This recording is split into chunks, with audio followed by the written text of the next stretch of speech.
So with this example, I'm going to show you how a script works. A script works with three different things. First, the script is going to have a condition.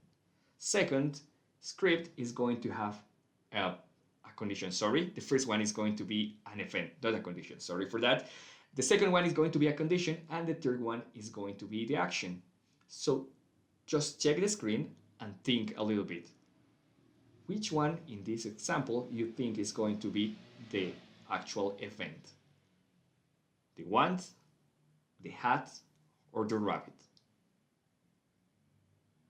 All right, I know most of you already know the answer, and yes. So in this case, we are going to use the wand as an example for be the event.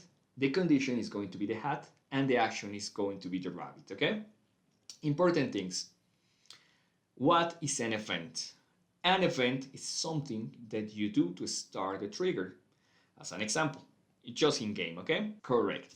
When you actually are going to break a block, the event is going to be that you start to punch the blocks, okay? You start to break the blocks. That's going to be the action that fires all the trigger. All right, so moving back to our example here.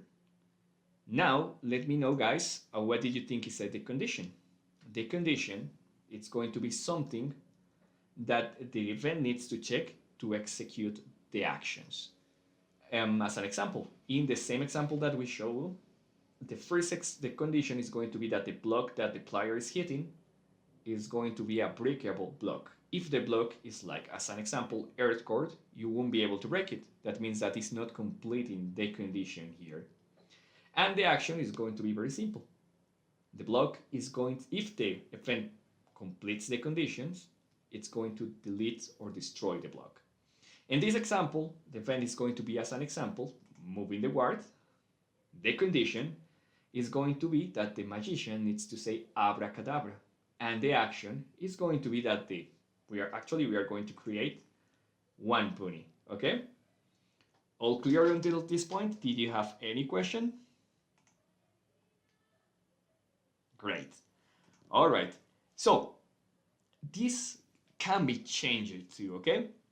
So one trigger can have more than one condition, more than one event, and more than one action.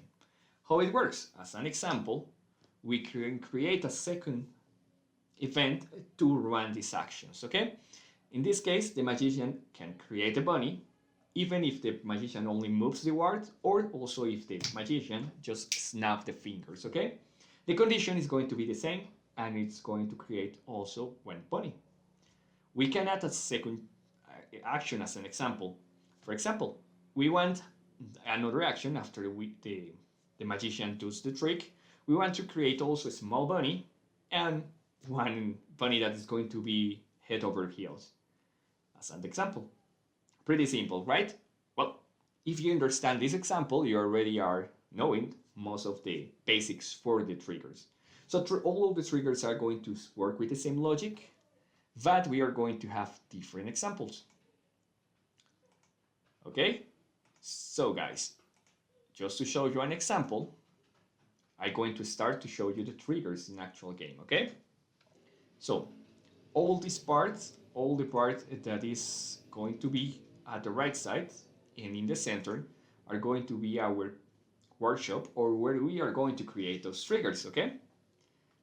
Now, what you are going to have as basic elements here. On there you will have this specific window at the right side. This is going to help you to create some groups. The groups are just a group of triggers that will allow you to just organize it or have a better overview of your triggers, okay? On the trigger sets or groups, you can add actually the triggers, the real triggers, okay? All right, and also, apart from this basic interface, you also will have two options. One that says variable library and play modes. Important one is the variable library. That's going to help you out to create the variables that we are going to cover later. And also, if you access to a trigger set, you will have a button to create a new trigger. To create a trigger is just very easy, guys. The only thing that you have to do is to hit on this specific plus symbol And that's it. You will have on the center now a trigger. Your first trigger. And how it works? Well, it's pretty simple. First, on the top, you are going to see a small screen that says add some notice for your trigger. This is not going to be taken by Miniword, it's just for you to know what this trigger contains. So sometimes when you have a lot of triggers, as an example, I can use more than 100 triggers for my maps, you're going to be a little bit confused if you don't have some explanations about it, okay? And yeah, as you see, we have in the basic interface right here, we have the events, we have the conditions and the actions. And just below those specific topics, you are going to find the actual interactions with the system. So to create an event or to create an action or to create just a condition, you'll need to hit on the plus symbol next to it, okay? So when you hit in the plus symbol, you are going to get this new interface. On here, you will have some options, correct? At the right side, you are going to see the different topics for choose an event, okay? So remember guys, an event is something that is going to start the process. Most of the times, the most easy one is going to be more related with players because that's going to work when some players do something, okay? So as an example, if a player click on a block, the condition is that the block, like that, it's actually going to be, let's choose a block, let's say a dirt block, and that is very important, guys. So as you see here, before continuing, in condition, as soon as you add the condition, it's going to be with red. Red means that you need to set up something inside the trigger. And to set it up, that specific action, you are going to see the action, like group it here, this is a new action. You're going to see the different options that we have. So what we are going to say, if a player hits a block and the block type, it's going to be a dirt block, you are going to select a block type and you're going to get this small screen. On there we will have different options.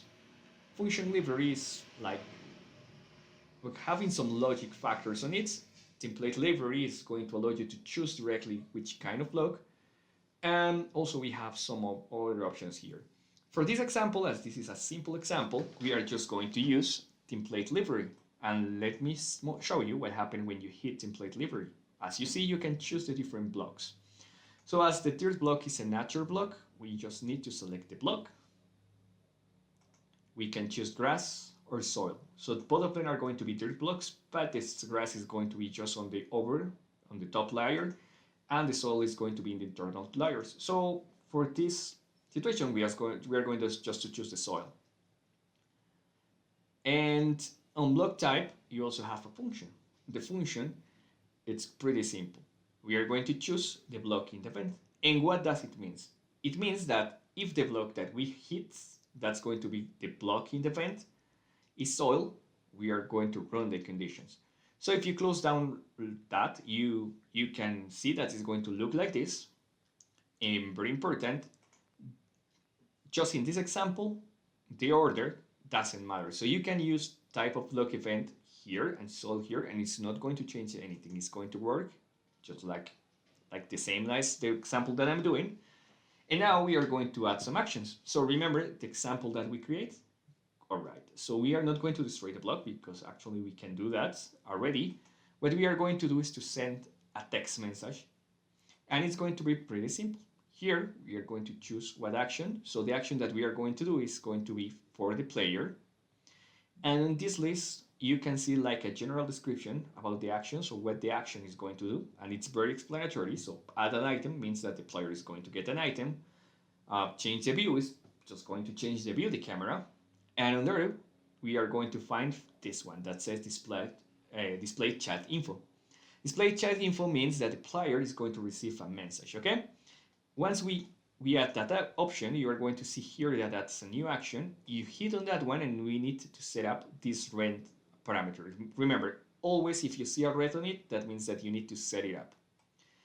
First, as you see here, it's going to work for the players in the trigger event. That means for the player who breaks the block. So we are going to select here, we are going to have the same options of function that is going to allow us to create more advanced code and input. Input means to to just write the code directly. And we are going to say hello world. Okay, and yeah, we are going to save this and we are going to switch to play mode. So let me show you how it works. Right now, if I break a normal grass block, there's not going to happen anything. But if I hit, yeah, if as you see, if you hit a dirt block at the right side in the chat, you can see that it says hello world. We are going to create a new trigger. Just to remind you, a friendly reminder actually, and a pro tip is rename your triggers because you are going to get confused if you have a lot of triggers. This one is going to be horn 1, and we are going to create a new trigger set for it. So when we create the trigger set, we have to also change the trigger set name, okay? So for this one, we are going to do the topic effects. You can use an abbreviation of it, it's going to be easy to learn. Now you can hit on rearrange and move this to this one. Sorry, it's not rearrange, it's move. And hit where you want to move. Also, you can create this from 0. Explain to the system or explain to yourself, because you will need this later, what is going to do the trigger, okay? In this case, it's going to make a sound when the player uses an emoji, okay? That's simple. You don't need to take the long notes, and shorter is better, and just be specific and go straight to the point. Now for the event, what we are going to do? We are going to add a new event. We are going to choose player as you see in the screen. And yeah, it's very easy. Uses or using an emoticon. You already finished the 33% part of our trigger. Now we are going to switch to the condition. And yeah, as you see, we switch to player. And here it says determine emoji. We hit determine emoji. Remember, red means that you need to set up something. Here we are going to choose. So once again, template library is going to be the actual options that we have by default. On here, we can choose the different one. The cry or the sad is going to be this one. We close and we already finished most of our trigger. Now, the only thing that left is to create the sound. For this, select actions. Under scroll down, you're going to have an option that says almost at the end, that says sound effect, okay? And in sound effects, the only thing that you need to do is to search for the player. So in here you have different actions. This one is going to be played on the player. So as this is going to work on the player, we are going to select this one. And we also have to set up, again, the red part. The red part is going to be the sound. So it's going to tell to run the trigger on the player who plays the emoji. We are going to play it a specific sound effects. Again, use the template library to see all the different effects. You're going to check for the one that is going to be actually the horn. The effect of the horn is going to be in the skill section and is going to be the number 7. Just hit confirm. For the volume, you can use any volume. I recommend it not use more than 200. I use always 150%. And the key is, this is very, very nice, is if you want to have this sound a little bit faster or slower. 1 means 100 speed, 0.5 means half of the speed, and 2 means the double of the speed. If you want to mess up with it, it's okay. Don't do it. I'm not going to do it right now. And the important part of the end is going to be loop playback. And that means if actually the sound is going to repeat after the sound is played. As we only want to play the sound one time, we are going to choose false. False in programmation, in scripting, and in triggers means that is not going to work. True means it's going to be to do the action that is explained on there. You also can hear how it works by playing on this specific button, and that's it. Now you can test your map. Okay, so what I'm going to just let you see. If we move around and we choose the emoji, it's going to make the sound. Now we are going to continue with the actual way to create and the power-ups, okay? So it's going to be actual really simple. We are going to move back to my map. Remember the map that we were creating? Well, we are going to move to that one to show you an example, and later we are going to actually do or redo the trigger again, okay? So let me show you the example, okay? The power-ups are something that is very used in the card systems or in the card games. And what the power-up is going to do is just to increase the speed, as an example, when you pass over a speed path, or reduce the speed if you have something that you want to place in the game that stop players to move. So as you see on there, as soon as I pass in front of this or over this, I'm going to have a speed increased. Okay? And how it works, let me show you. Here we are going to start using our areas, okay? And it's pretty simple. Remember the textures that we create for the previous map? We are just going to place it in an area. And that's going to be just to show the players that when they pass through this area, they are going to have the increased or the specific effect. And just over that specific one, we are going to create an area, just like this. Remember in the last class, we covered how to create an area? Well, we are going to create an area over those specific speed paths. Remember to cover each one of the corners and to leave some health for the players, because if you actually do it with not too much health, maybe it's going to fail, okay? That's going to be all the setup for create those specific areas where you can increase the speed or reduce the speed. And now let me show you from zero how we are going to set up those specific areas, okay? Okay, guys, we are already back into this map. So, as we already have those blocks specifically here, we are going to use this just to show you the example, okay?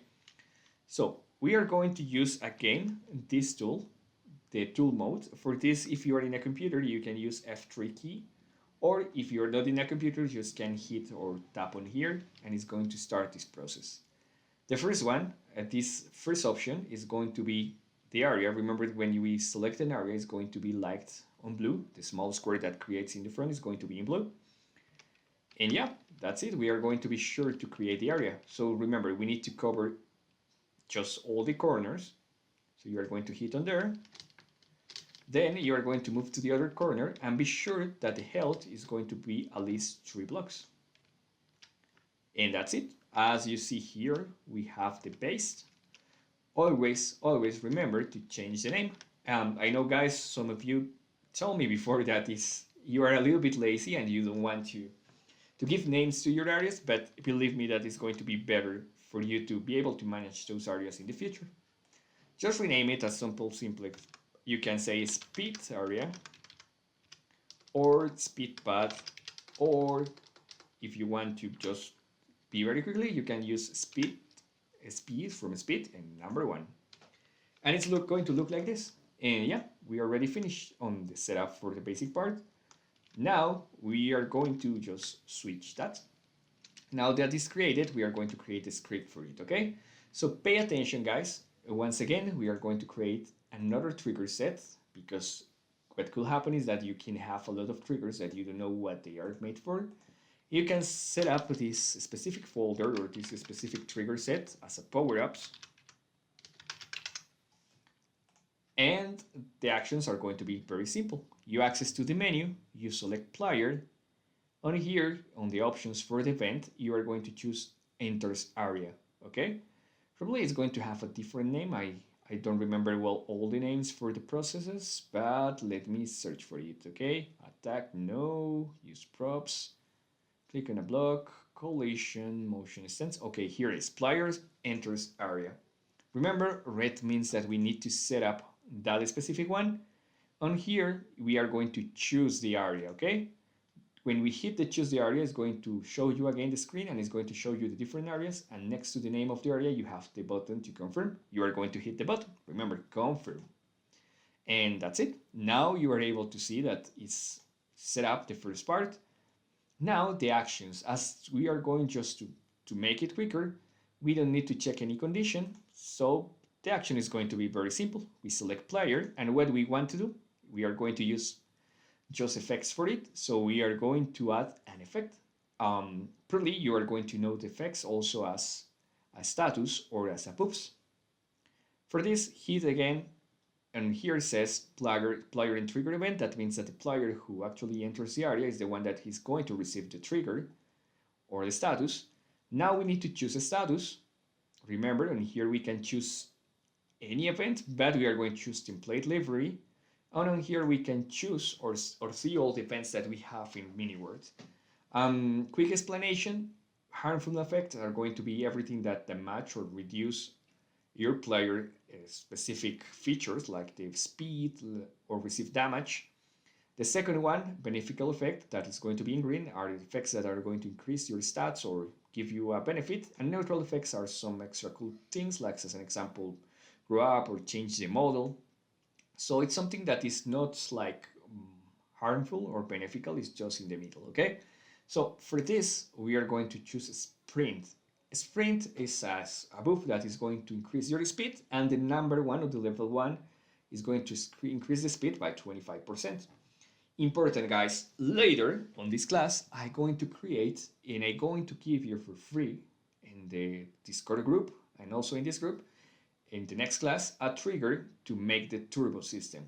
And the turbo system is going to use those effects. So it's very important that for this system, I recommend it to use the same buffs that I'm using right now, because with that, we are going to be sure that the trigger, that the script that I'm going to pass you is, or give you is going to work fine, okay? So guys, remember, select sprint level 1, confirm, remain, you are going to choose false, and for seconds, you are going to choose for how many seconds the player is going to have this extra buff, okay? In my personal opinion, that depends of your game. I didn't use that much because I want the player just to get in extra speed for some small amount of time. But you can choose whatever you want. If you want to give a specific buff for a whole lap or something, just place in here. So I'm going to give it for 2 seconds. We are going to close this, and we have the first part of our trigger ready. We only left to get a description here. Add speed when enters area. As an example, you can place wherever you want. And also you have, remember, rename your triggers, okay? So here I'm going to say speed up. And that's it. Let me test the trigger. So as you see now, we are in play game. And as you see, and now I'm a little bit faster for 2 seconds when I just pass over this area, okay? Now, you probably are guessing how it's going to be simple to create another basic examples, okay? As an example, you can change this for actually slow down the player, and it's just going to be that simple. The only thing that we have to do is access here. Once again, we are going to use the trigger editor, and on there we are going to change this specific to, as an example, don't change it in yourself, or just try if you want it, and slow number 3. And we are going to increase the amount of time to 10 seconds. And now let me show you what it's going to do. It's very simple. Again, if we access to this specific location, when we move, it's going to reduce the speed. As you see, I cannot walk that much faster. And it's going to be for 10 seconds. So now, guys, you know how to do some basics. But this class is not to making basics, it's to make an intermediate systems, okay? So now we are going to enhance this experience, okay? Because if you're just doing like that, it's going to be kind of normal, okay? So you need to amuse the players, you need to make the players think that your game is unique, so we are going to do some extra tricks to do it, okay? Probably before changing the buffs, and let you know how I do for changing my buffs, sorry. You are having the same issue that I have here, and as when you create a texture block, you actually are having this issue, and it's that the block collides with the player even if there is no image on it, and it's a little bit annoying, and it's going to stop the player. So I'm going to also edit this block. Remember, guys, I teach you how to do it. Yeah, we are going just to do the same, okay? So what we have to do to avoid this block to stop players? First, we need to actually use this specific tool that is going to be very useful tool. It's a tool that allows you to edit the blocks and the creatures on game. It's going to be this one. You can find it in the developer options for the inventory. You are going to click on the block and it's going to just let you know which kind of block it's it, okay? It seems that I use for this one, the miniature one, you shouldn't be able actually to edit the miniature, so we are going to create a new block from zero. Okay? So let me show you. We are going to create a block. You can use any block that you already have, or you can create a new one. For this one, I'm going to create a new one. I'm going to add it. Name is going to be speed block. The model is going to be the model that you just create with me in the last class. The one that you are going to use for the speed. So let me show you. I'm not sure where I have it. Okay, yeah, it's right here. So now we have the block, and now we are going to set the attributes. Once again, just like a double check, because I already teach you guys this, but I need you to do a double check over it. The blast resistance is going to be -1. The hardness is going to be -1. It's important because with this, you're going to make your block not to be able to be destroyed. Okay? So remember, even if you place a 500, is going to be destroyable, but if you place -1, it's not going to be breakable or damaged by missiles or explosions, okay? In the sliding acceleration, we have to have the same sliding acceleration of your floor, of your street. Remember in the first class we checked that? Well, you have to have the same one. My recommendation is going to keep it on 1.8, but that depends on you guys. And very important, burning speed 0, odds of burning 0. With that, we are going to avoid the block to start burning. And the light intensity, that depends on you. You will have, as an example, a night map. You can use 15 to make it look great. Drop items, probably you are going to see it at the beginning, different to this. Probably you are going to see the block here. Just hit the minus icon in the top right corner of the small square, and you will be able to remove it. And the most important thing goes here. To avoid the player to collide with it, you are going to choose or switch this specific one that says solid in collision, and you are going to switch it to air. Broken by a projectile needs to be off and safe. Now enter your game, and we are going to replace the old blocks with this one, and as you see now, it's going to work fine. Just let me show you. Okay, first we are going to choose the blocks that we just create. That is going to be the speed block. We are going to destroy this one. Okay, so we almost over. So just place the blocks in the floor and check. Now the blocks are not going to reduce my speeds or intercept me, okay?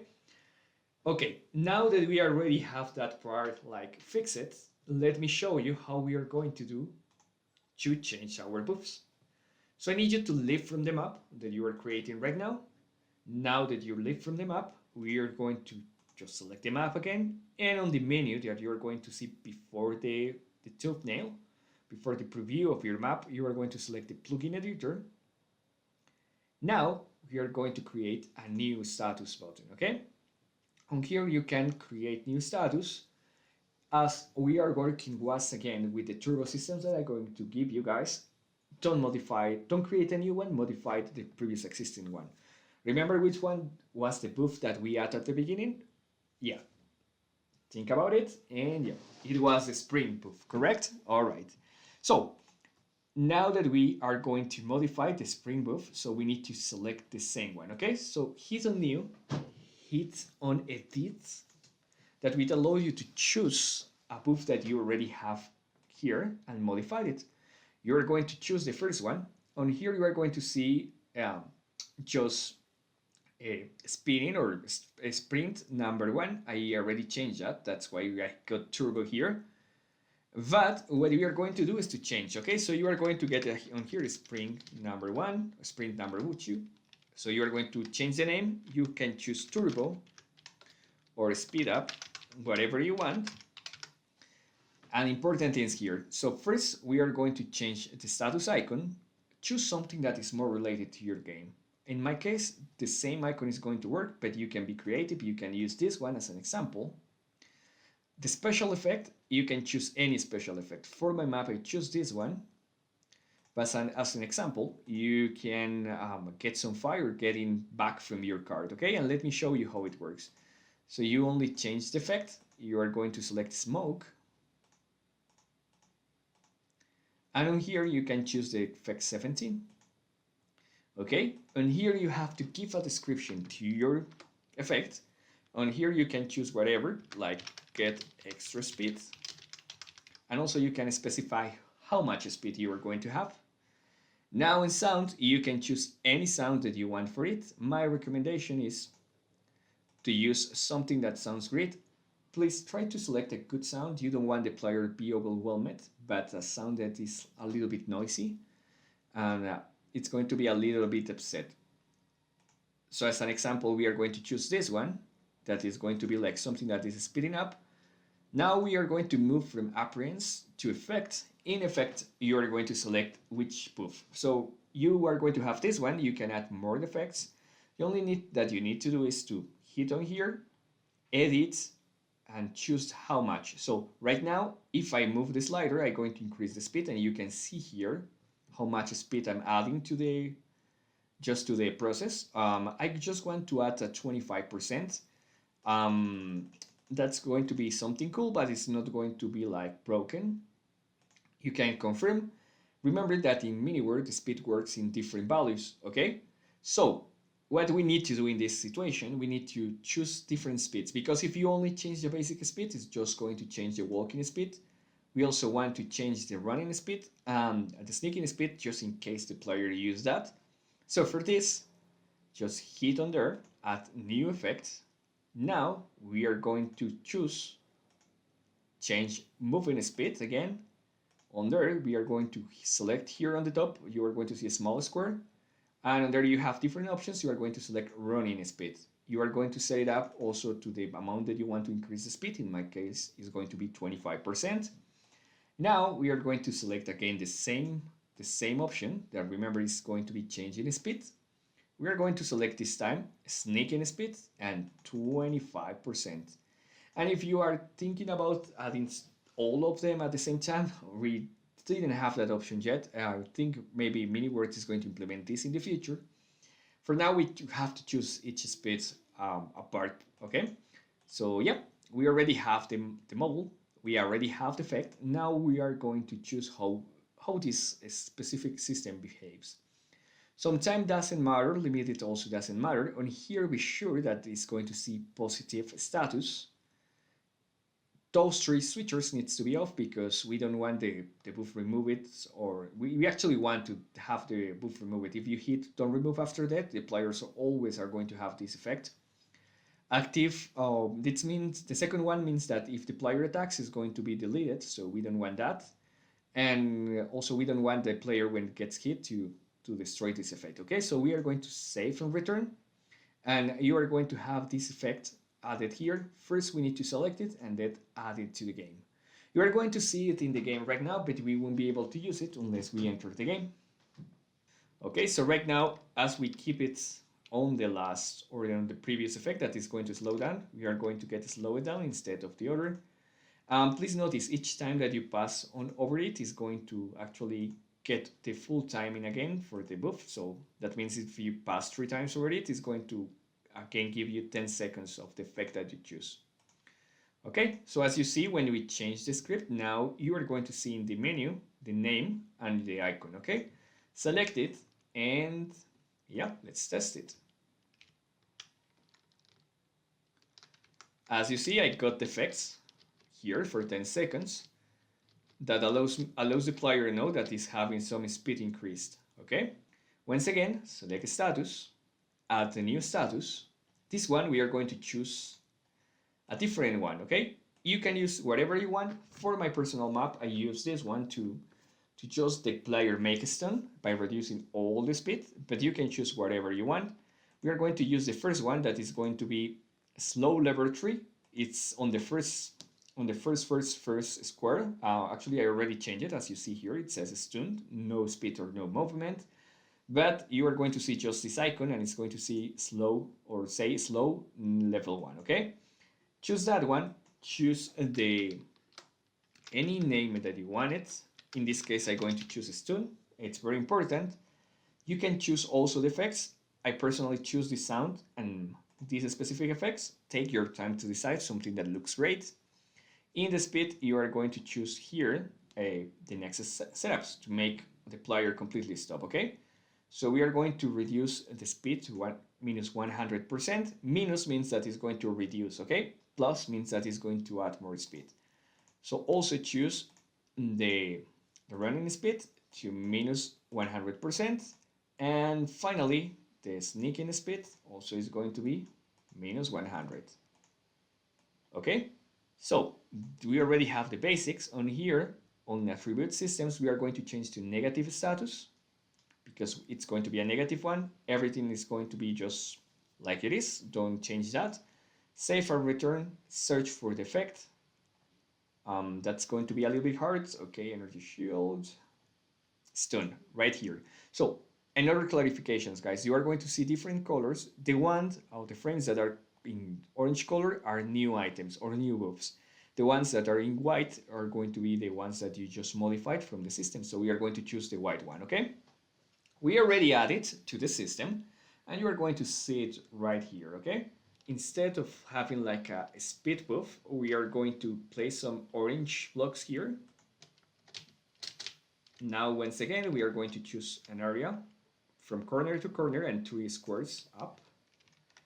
We are going to rename it as a stun number 1 or stun number, any number that you want it. And we are going to create a new trigger, just like we did before. As we already have like a template for it, the only thing that we need to do is to copy and paste the trigger here. Change the name, of course. You can choose stun. With that, we are going to save some time and we don't have to do it again. We are going to choose now the area. The area is going to be the one that says stun number 1. We are going to now change this. We don't have the speed up. We want to give the player the stun effect. It's going to be the first one. We are going to stun the player for how much time? I think 10 seconds is going to be too much. Think about the player. It's going to be fun to be stunned, but not that much time. So let's choose 3 seconds, okay? Just to show you how it works. And now let's play the game. So let me switch again to third person. And that's it. As you see, I get stuck here for some seconds and now I can move. So with this, you can also make some obstacles on the way. And remember, whenever you give this buff to the player is going to be stuck. So later we are going to learn also how to do an item that is going to stun the player. Imagine that the variable is just something that contains something inside. You can imagine a box, you can imagine, I don't know, a briefcase, a chest. So we put something inside that chest, that glass, that variable.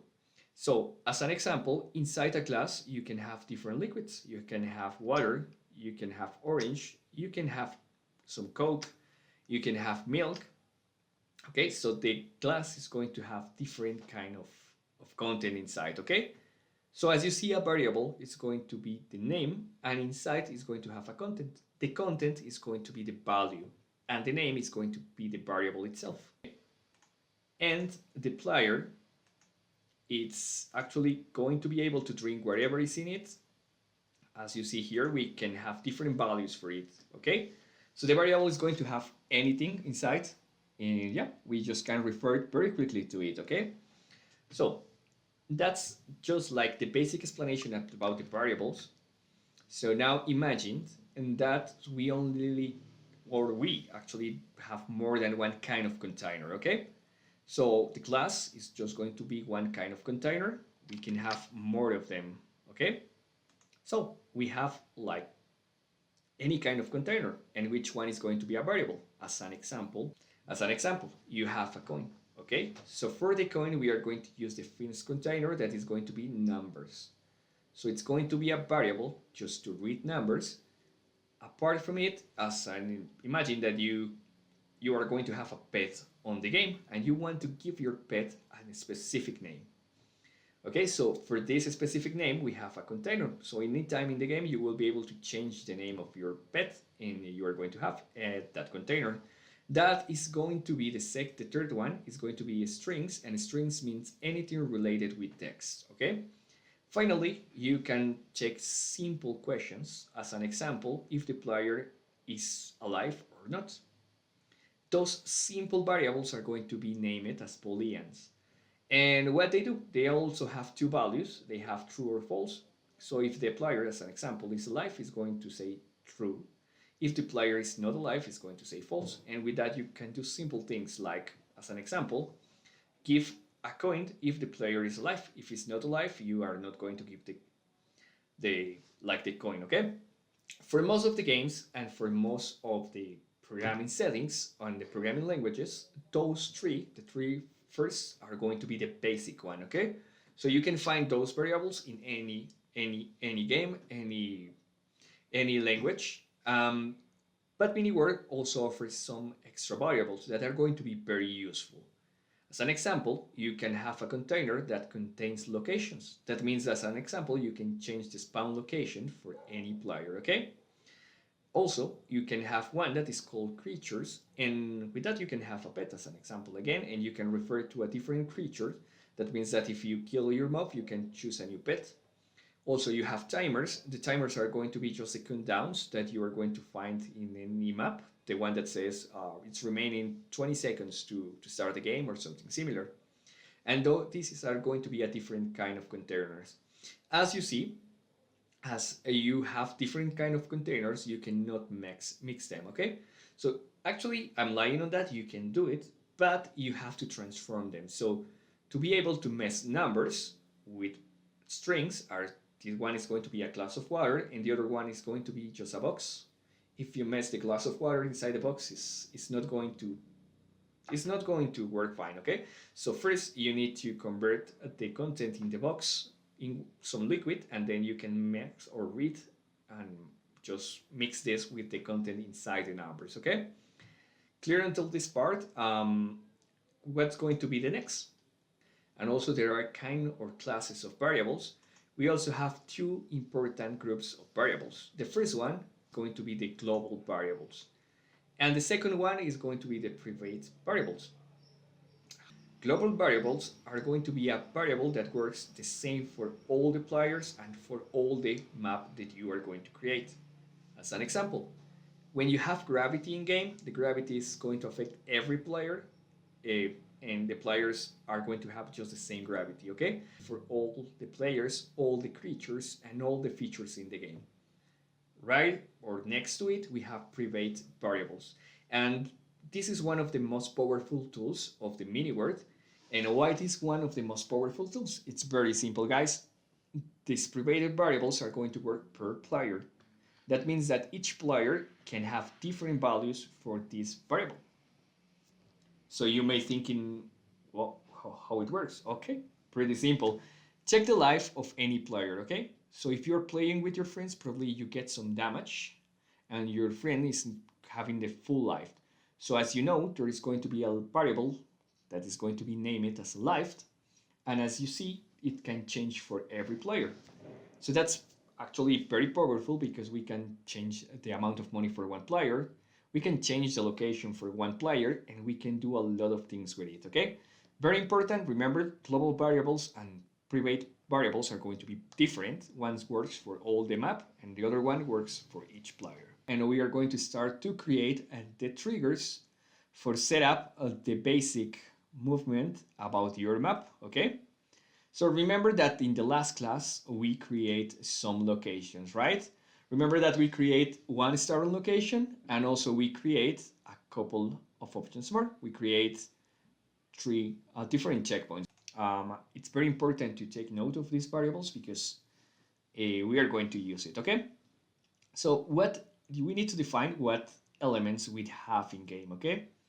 We want to measure first how many laps the player has been complete. So just guess what? We are going to actually have one for measuring the laps that the player has been complete. Also, we are going to have another one to do the checkpoint. Remember that we need to know in which checkpoint the player is going to have or is located right now. Finally, as in my map, my personal map, and maybe in yours, the players will be able to die.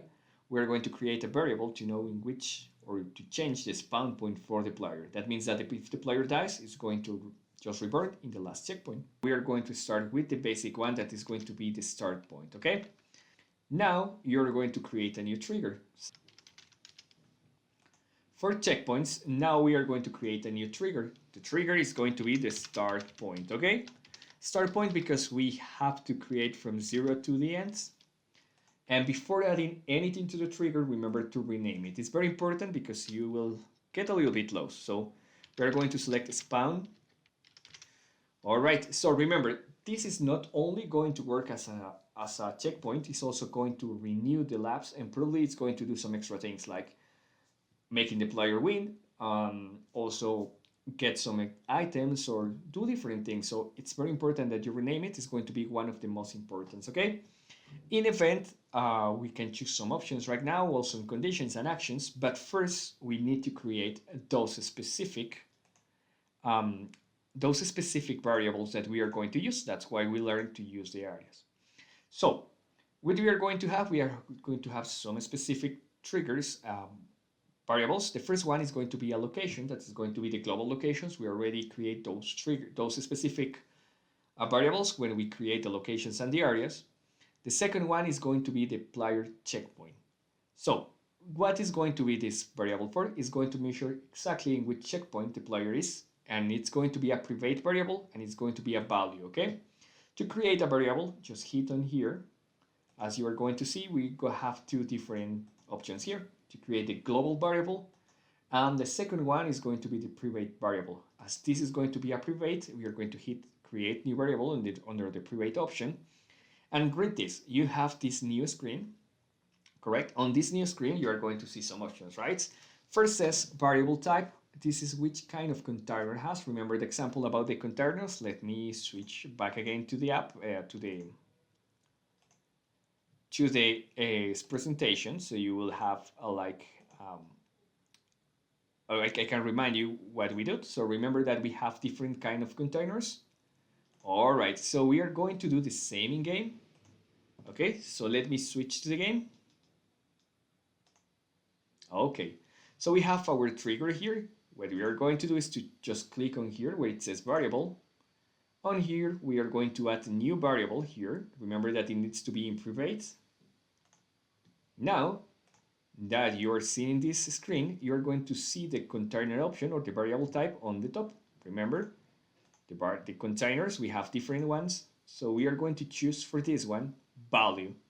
Important things, a pro tip, when you switch to scripts, this value is also being called as an integer. Integer means that is a number, okay? So we are going to choose variable, a value, and we are going to change the name. Very important. I recommend it to use the same one that I use, but it's on you guys, okay? Player checkpoint. So probably you noticed that I write this with a specific uppercase and lowercase option. This is something that you have to learn, guys, and in the future, if you want to get into game developing and just learn how to do it, we have a specific way to create the names for the variables depending on what the variable is going to do, and also to be easy to read. So if you see, the variable cannot have spaces, and if you place the first letter in uppercase, it's going to be easier to read. The default value for this one, it's very important. We are going to choose 0. That means that the player is going to be in the start point, okay? So we are going to assign different values. Let me switch to the presentation again, and just let me show you what I mean, okay? Just give me a second. Okay, so now you're seeing in the screen presentation. So remember this, guys, we are going to create a specific name for each one, okay? So when the checkpoint variables is on 0,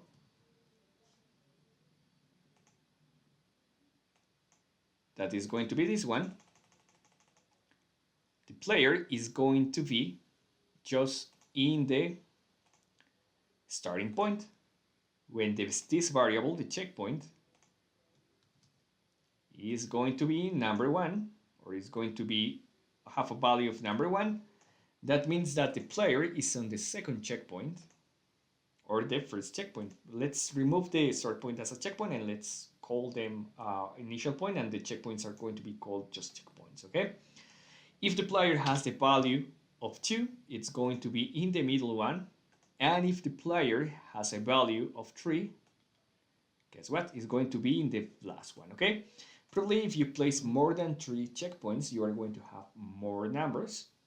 You only need to reply that, so the other checkpoint is going to be the number 4, and like that, okay? So remember, this variable, the one that we have here in MiniWord right now, it's going to have a value of 0. That means that it's just located on here, on the starting point, okay?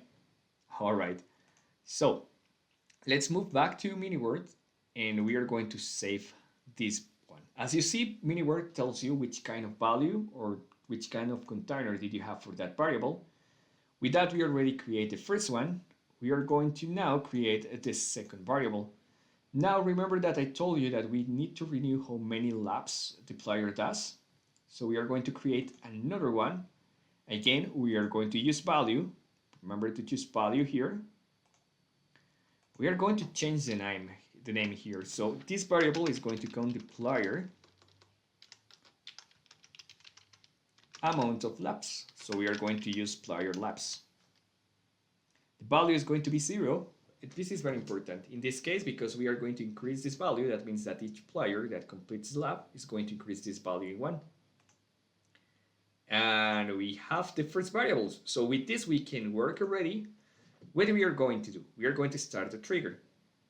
What we have here, okay? So we are going to select a new action, a new event. The event is going to be if the player enters an area. The area, it's going to be the first area, okay? So hit on choose area. And on here you see that I already named the areas to just easily and quicker manage this. So we are going to select initial. Okay, so this is going to just fires when we enter the initial point. The action, the condition is going to be the next one. And we are going to use this one, math, okay? In math, we have different functions. We are going to use this one that says numerical comparison. And what does it mean? It means that we are going to compare two numbers. The first one, in this one, we are going to choose variable boundary, and you are not going to see anything. Why you are not going to see anything? Because if we choose this option, we are going to only be able to select global variables. And remember that the one that we create is actually going to be a private one, okay? So what does it mean? It means that we need to use something that is called functions, okay? Functions is something more advanced than triggers, and we have this second function. So when we hit on there, we will have like different operations. To be able to choose a private variable, we need to choose player. And on here, you are going to see different options. We can choose some default variables like the player attribute that can be the life, the numbers of items that is the player owned, the facing angle that actually is going to be the direction of the players. But for this one, as we need a specific variable, we are going to use player's private variable, okay? Remember guys, we select again, just to show you again, you select value, the first one, then you choose function, library, select player, and then select player's private variable. Now, remember, red means that we need to choose a value. That means that for this specific one, we are going to choose the player that is in the trigger, the player who enters the area, and we are going to choose the variable, okay? Now, you're going to see a new menu, and right here, you are going to be able to see the variables that we just create. Remember that are private variables for the player and our values. All right, so we are going to choose player checkpoint, and we are going to choose a value here. So let me explain something important back in the presentation because I need you to understand this. This is very important, okay? So remember, moving back here, we have different values for each one. Okay, so why we need to look these specific graphics? we need to add a condition, and the condition is that the player is only going to renew the checkpoint if the checkpoint that is actually set up for this player is the last one. So if we are going to start the game, if we don't choose the right one, the player will be able to renew the lap as soon as he starts and pass just for this specific checkpoint or the start point. What we need to do is to be sure that the player moves around all the way to the road and then renews the road. So that means that this checkpoint is only going to work if the activation or the last point that the player passed through is the third one, okay? So the value is going to be 3 in my case. In your case, if you have more points, remember to select the last one, okay? So if the checkpoint, the actual checkpoint of the player is the last checkpoint, that in my case is going to be the number 3, we are going to run the actions. And what will be the actions? First, we need to set up the checkpoint. That means that if the player passed again for this specific location, the checkpoint is going to be saved as 0, okay? If the player passed through 1, it's going to be saved as 1. So we are working currently with this. And if the player already has been passed for the last checkpoint, it's going to set up as 0, like restarting the way. So let me switch back to the mini word screen. And on there, you are going to see this. So we set up the player checkpoint is equal to 3, or the last one. We are going to set up the player checkpoint to 0. For this, we are going to scroll down, and on here you are going to see different options. The one that we use to set up variables, it doesn't matter if it's a global or is a private one, is scripts, okay? Assign. Assign will show you the different containers or classes that value of variables that you have. As we are going to use value, because we are working with numbers, you need to choose value, set up the value, and we are going to choose the variable. Remember, here we are not going to find the variable, we need to use function library. On functions, we are going to just switch to player. There's one that is going to be called player private value, and in player private value, we are going to select checkpoint. And now we are going to select the number. So remember that we are going to set up just the last one. Right here, in the presentations, we have the starting point as a number 0. All right, so yeah, just do the same here. We are going to choose 0, close down this, and we have our first part. Now, we already have the checkpoint renewal, but we left something. So as this is on the starting point, when the player passes through, we want to increase a lap. That means that the player is going to have a lap, an extra lap, right? Because we already completed all the route. So what we are going to do here, we are going to add a new one, correct? We are going to use assign also. And guess what? We are going to choose value too. And this time we are going to select a different one. We are going to choose again function library, player values, and we are going to choose the laps, okay? As we choose the laps, we are going to increase one value, okay? How we can increase this value?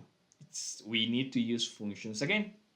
So for the second parameter, we are going to choose the number 0. On there, we are going to select function. And as we want to add another, we have to, add another value, okay? So it's going to be on math. When you want to press, divide, add, or just create some basic mathematical operations, you are going to choose numerical calculation. Here it's going to ask you for a value that is going to be the initial value. So the initial value, it's going to be the actual number of laps. For this, you are going to choose again function library. Just like the first time, you need to select player's private value. In private variable, we are going to choose laps. And now we have the reference. We know which variable we are going to change. We are going to select here to add and the number that we are going to add. So each time that the player completes one lap, we are going to add one number to it. And then close down and close this. As you see, we have almost everything working. We only left one thing, and is make sure that the player, if the player dies, is going to reborn in that area. And that's very simple to do. We are going to choose another actions. We are going to select player and change player respawn point. Remember that we create for each one of the checkpoints an area and also a location. We are already using the area here, and we are going to use the location to reborn the player. So we are going to select here, we are going to select the second one, the one that says event position, and we are going to choose the location. And just check the location that is for that spawn point. In this case, is going to be spawn point number 1.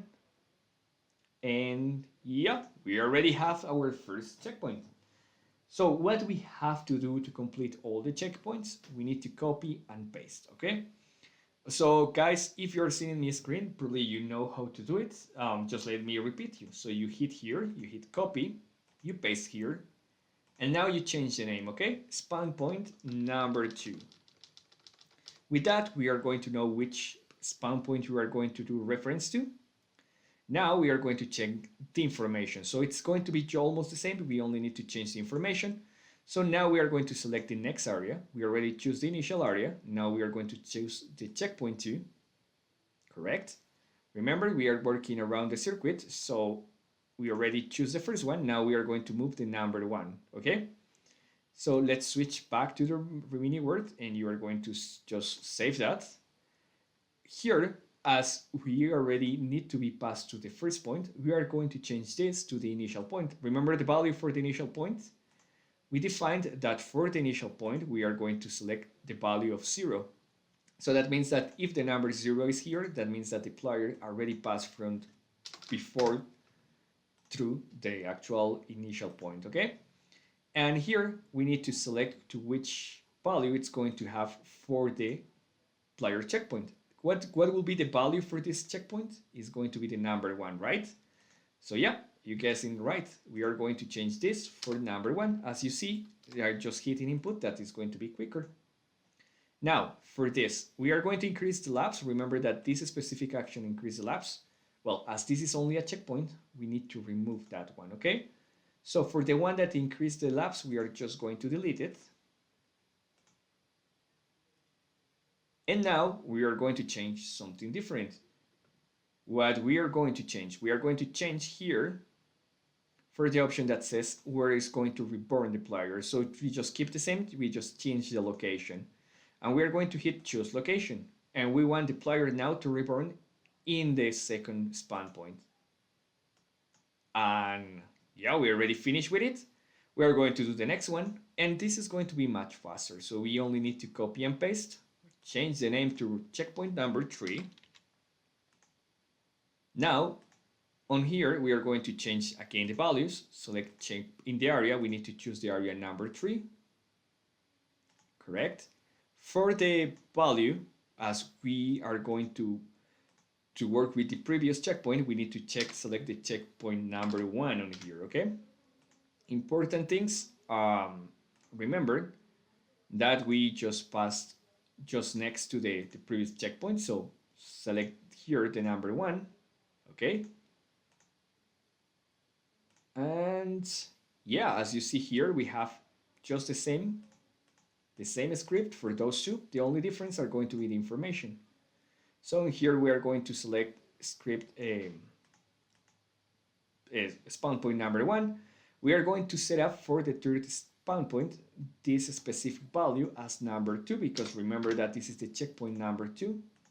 Once again, I switch to the presentation.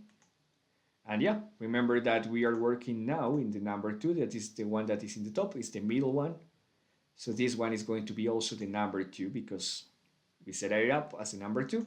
On here, we are going to change again the spawn point to the third checkpoint. That is going to be spawn point number 3.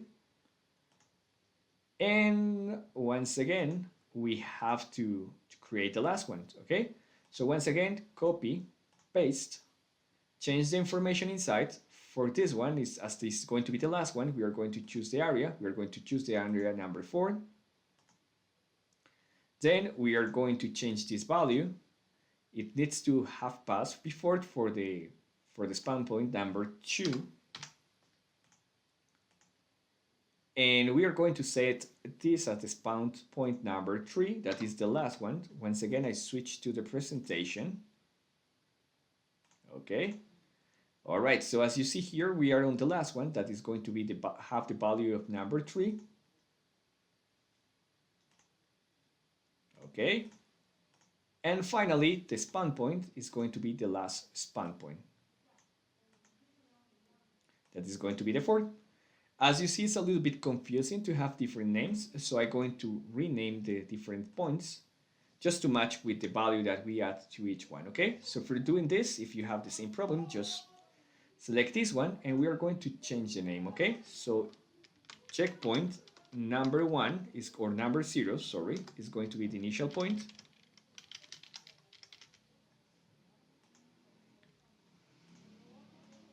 Checkpoint number 2, sorry, number 1 is going to be the second checkpoint. Yep, like that. Just go ahead and change all the names if it's confusing for you. Remember, I'm just doing this to make it having a little bit easier of information, but you can choose whatever you want on it, okay? Also, change the locations if it's confusing for you. So I'm going to change the location's name. Spawn point number 1 is going to be in E. Sorry, number 0. So we are going to be sure that we have the same value. Spawn point number 1, sorry. And yeah, just continue like that. Remember that the numbers needs to be consecutive. And that's it. Let's take a look now how our trigger looks, okay? So as you see here, when we change this, it's going to change all the information, so it's going to be easier to read. All right, so right now the lab system is working. We are renewing the different labs, but as we don't show the player how many labs it's having, we don't have a way to make the player know that he's already completing a lab, okay? So what we are going to do this, we are going to switch to the initial point, the trigger that is the first one that we create, and we add a new action, and the action is going to be very easy, okay? For now, we are going to select a simple one, and tomorrow I'm going to teach you how to improve this a little bit more, okay? We're going to select display chat info. On here, we are going to select input, and we are going to complete the text. You can say new lab completed. And also we are going to send a message to the player. So select another action and add this one, okay? So in here you have different options. There's one that says display text to the player. That's going to create a small text in the front of the player, or that means that the player will be able to read. And just here, chat or type again, new lab completed. And that's it. Let's play and let me show how it works, okay? So right now we are here, we are in the starting point. All right, so if you see here, I'm not renewing any lab if I pass just in front. If I keep moving, 1, 2, and to the third checkpoint, now I will be able, if everything works fine, to renew the lab. Okay, as you see, we cannot cheat, it's only count the lab if we complete the circuit, okay? Also, if it's working fine right now, if I die after I pass in those points, I mean if I just fall down, I'm going to restart the game on the last checkpoint that is going to be right there. Let's see if that one works.